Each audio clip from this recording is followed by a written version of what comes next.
الشيطان الرجيم بسم الله الرحمن الرحيم الشيطان يعيدكم الفقر ويأمركم بالفحشاء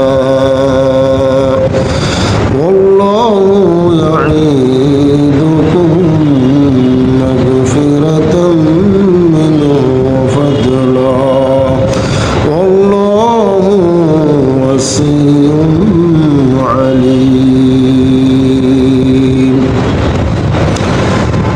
সূরাতুল বাকারার 268 নম্বর আয়াতে আল্লাহ রাব্বুল আলামিন জানিয়ে দিয়েছেন, শয়তান তোমাদেরকে অভাব ও দরিদ্রতার ভয় দেখায় এবং তোমাদেরকে মন্দ বিষয় কৃপণতার পরামর্শ দেয়।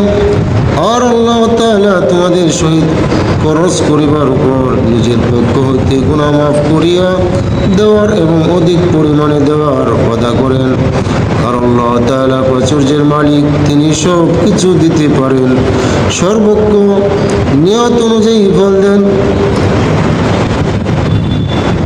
হযরত আব্দুল্লাহ ইবনে মাসউদ রাদিয়াল্লাহু আনহু বলেন, হুজুর সাল্লাল্লাহু আলাইহি সাল্লাম ইরশাদ করিয়াছেন, মানুষের ভিতরে একদিকে শয়তান প্রভাব বিস্তার করে, অপরদিকে ফেরেশতা প্রভাব বিস্তার করে।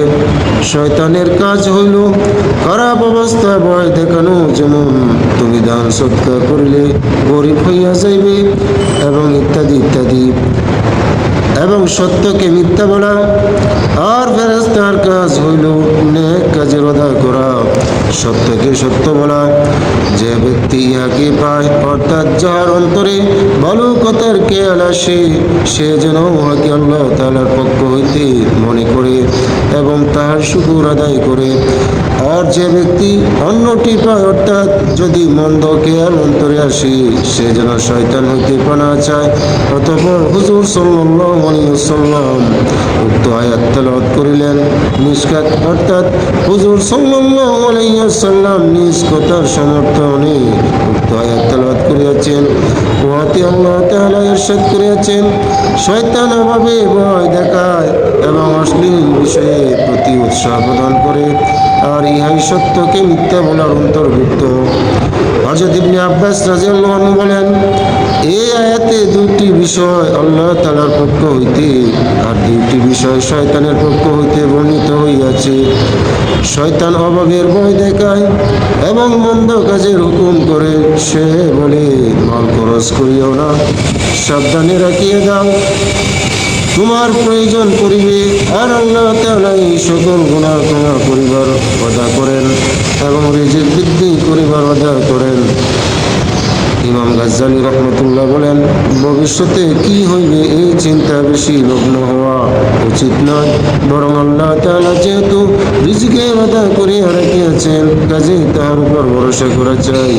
আর ইহা বুঝিয়া লওয়া চাই যে ভবিষ্যতের অভাবের ভয় শয়তানি প্রভাব।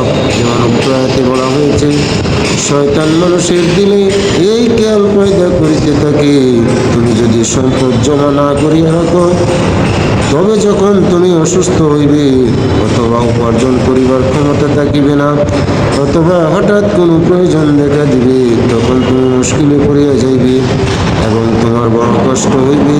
এই সমস্ত ধারণার মাধ্যমে তাকে দুঃখ ও কষ্টের মধ্যে ফেলিয়া দেয় এবং সব সময় এই কষ্টের মধ্যে লিপ্ত রাখে।